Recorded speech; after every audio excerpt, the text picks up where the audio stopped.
Throughout the Andrew Jackson administration, the years 1829 to 1837, Democratic President Andrew Jackson made it his primary goal to make sure the privately owned Second Bank of the United States does not get rechartered, aside from his goal to remove the Indians. The first bank, originating from Alexander Hamilton's financial plan in 1791, quickly expired in 1811. 5 years later, the second bank was formed in 1816. During the Jackson presidency, the bank was run by Nicholas Biddle, a man who favored the Eastern, wealthy, uncommon man merchants. Due to the fact that Biddle made aristocratic decisions, Jackson strongly disliked the second bank. Jackson, a man who was commonly referred to as a common man because he was not rich and was from the West, only found the bank a threat to the common people, as Biddle's decisions were aristocratic and loaned money to the wealthy, while not helping the regular citizens. In addition, many citizens, particularly the ones in the West, felt that the decisions only bolstered the manufacturing East and the bank had too much power. Not helping the case, Henry Clay favored the Second Bank of the United States and advocated a recharter. Clay, who was involved in the corrupt bargain of 1828, only added more reason for Jackson to kill the bank. Now catching on to Jackson's idea to kill the bank, in 1832, Nicholas Biddle asked Congress for an early recharter for the bank. Kentucky Senator Henry Clay, favoring the bank, attempted to convince Congress to recharter the bank, but Jackson quickly vetoed the recharter. Following the veto, Jackson took action to get multiple treasurers to finally remove the money in national banks in 1833. After removing the money, Jackson then made Secretary of Treasury Lewis McLean to deposit the money in state banks, or referred to as pet banks. By withdrawing the money, the second bank couldn't keep itself together, as the bank was funded by the tax revenue from the federal government, and it no longer had money. In an effort to save the bank, Biddle closed the bank and demanded all his current loans to be returned. But this, however, only angered the people who Biddle loaned money to. Eventually, Biddle panicked from demanding all these loans, and the bank only shrunk even more, as not all the loans could be repaid. Following the shrinking of the bank, the political party Whigs formed under Senator Daniel Webster and Senator Henry Clay. Specifically, the group was aimed as an anti-Jackson group, in an effort to override Jackson's vetoes in Congress to recharter the bank. However, the group could not get enough members to override Jackson, and their goal quickly dissolved. As pet banks grew in size due to their wealth increasing, they began loaning money to speculators who speculated land in the western half of the United States. However, as many of the speculated land began to decrease in demand, many of the speculators panicked and began quickly dropping their price, but to find nobody buying the land. As banks heard about this, they began recalling their loans to speculators, only to find them without the money.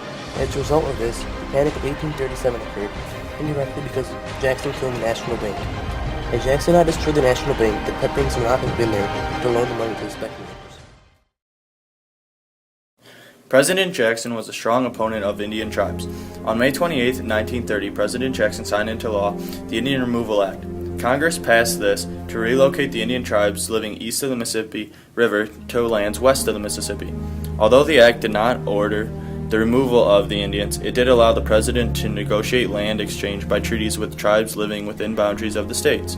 The Removal Act would benefit the white settlement and allow the country's citizens to live in former Indian lands. This included certain southern states such as Florida, which recently acquired by the Spanish. Most white Americans supported the Removal Act, especially Southerners who were eager to expand southward. Expansion southward would be good for the country and the future of the country's economy. This would introduce the later production of cotton in the South. The Trail of Tears started in 1831 when 5 civilized tribes were relocated from the southeast to the center of America. This land was Oklahoma. The forced migration lasted until 1838 when finally the Cherokee were removed. The Cherokees were led by U.S. General Chief John Ross and were forced to move to Indian Territory in winters of 1838 through 1839. More than 17,000 Cherokees marched from their homes to Oklahoma. Many Indians died on the trail because of famine or disease. At the time, there was reported to be sightings of gold in Cherokee territory in Georgia, which caused whites to rush into Indian lands.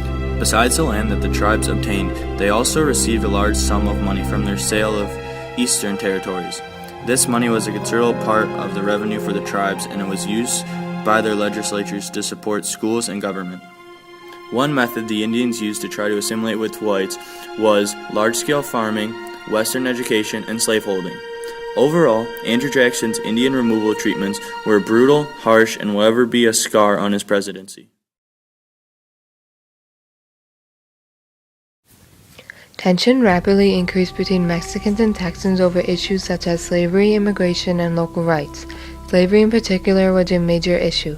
Mexico outlawed slavery in 1830 and prohibited further importation into Texas. Texas refused to do the same. They kept their slaves, and new American settlers kept bringing more slaves into Texas. In 1835, Santa Anna started to raise an army to suppress the upset Texans, creating a huge argument. Early in 1836, the Texans declared their independence and unfolded their Lone Star flag, with Sam Houston as commander-in-chief. Jackson's heart was torn by the Texas issue. He disliked how Mexicans were doing things and admired Sam Houston. Jackson was in no hurry to recognize Texas as an independent republic. Many Texans wanted not just recognition of their independence, but total union with the United States. Following Texas' successful War of Independence against Mexico in 1836, the newly elected President Martin Van Buren refrained from annexing Texas after the Mexicans threatened war. The idea of annexing Texas was popular in the South, but widely opposed in the North. Southerners badly wanted Texas to become a new slave state in the Union, for they believed that Western expansion of slavery was vital to their economic system. Northerners, however, didn't want slavery to spread any further than it already had, so they blocked the annexation of Texas in 1836. President Tyler attempted to bring about annexation in 1844 to restart negotiations with the Republic of Texas. On April 12th, he created a Treaty of Annexation, an event that caused Mexico to serve diplomatic relations with the United States. However, Tyler lacked the votes in the Senate to ratify the treaty, and it was defeated shortly after in June. Shortly before he left office, Tyler tried again, making one last effort to pass some kind of treaty. This time he created a joint resolution of both houses of Congress, with the support of President Polk. Tyler managed to get the joint resolution passed on March 1, 1845, and Texas was admitted into the United States on December 29. While Mexico did not follow through with its treaty to declare war if the United States annexed Texas, relations between the two nations were made tense due to Mexico's disputed border with Texas. According to the Texans, they argued that the border extended to the Rio Grande River. However, the Mexicans argued that the border only extended to the Nucleus River, several miles north of the Rio Grande. This was a major cause of the Mexican War. Formerly known as a war hero, Andrew Jackson was elected to the presidency in 1828. He was born on March 15, 1767, in the Waxhaw area. He is a military hero for his victories against the Creek Indians at the Battle of Horseshoe Bend and his defeat of the British at New Orleans. In 1828, Jackson defeated John Quincy Adams, and in 1832, Jackson defeated Henry Clay. Andrew Jackson's presidency revolved around the nullification crisis and the bank war. He was also the first president to use the spoils system. Andrew Jackson wiped out the Adams-Clay administration and rewarded his support with jobs in office. Men known to support Jackson were appointed to high positions. For example, despite warnings, Samuel Swartwout was appointed to collector of the customs of the Port of New York, and he left 9 years later with accounts that were $1 million short. The Tariff of Abominations came along with a great deal of opposition. Even Vice President John C. Calhoun opposed it. He even spoke out against it in the South Carolina Exposition. Therefore, the citizens called the tariff null and void in the state of South Carolina. In response, Andrew Jackson sent naval and military reinforcements and issued a proclamation against nullification. Andrew Jackson did not approve of monopolistic banking and extremely large business. He, as well as his fellow Westerners, did not approve of the Bank of the United States. Therefore, when Henry Clay sent a recharter bill through Congress in 1832, Jackson followed up with a veto regardless of the fact that it had been declared constitutional in the Supreme Court case of McCulloch v. Maryland. Jackson decided to weaken the bank by removing federal deposits and placing them in the state pet banks. Currency was so unsound that Jackson was forced to issue a specie circular requiring all public lands to be purchased with metallic money. Jackson also enacted Native American policies. Due to a dire need for westward expansion, the Indian Removal Act was passed transporting all Native American tribes that were living east of the Mississippi. As Jackson's second term came to an end, he was too old for a third term, so he gave his support to Martin Van Buren.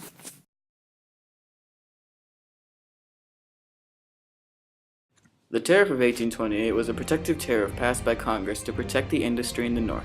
Southern states such as South Carolina viewed the tariff unconstitutional because it appeared to help the northern industries at the expense of southern farmers. Because of this, the Tariff of 1828 was nicknamed the Tariff of Abominations. The Tariff of Abominations led to the writing of the South Carolina Exposition and Protest.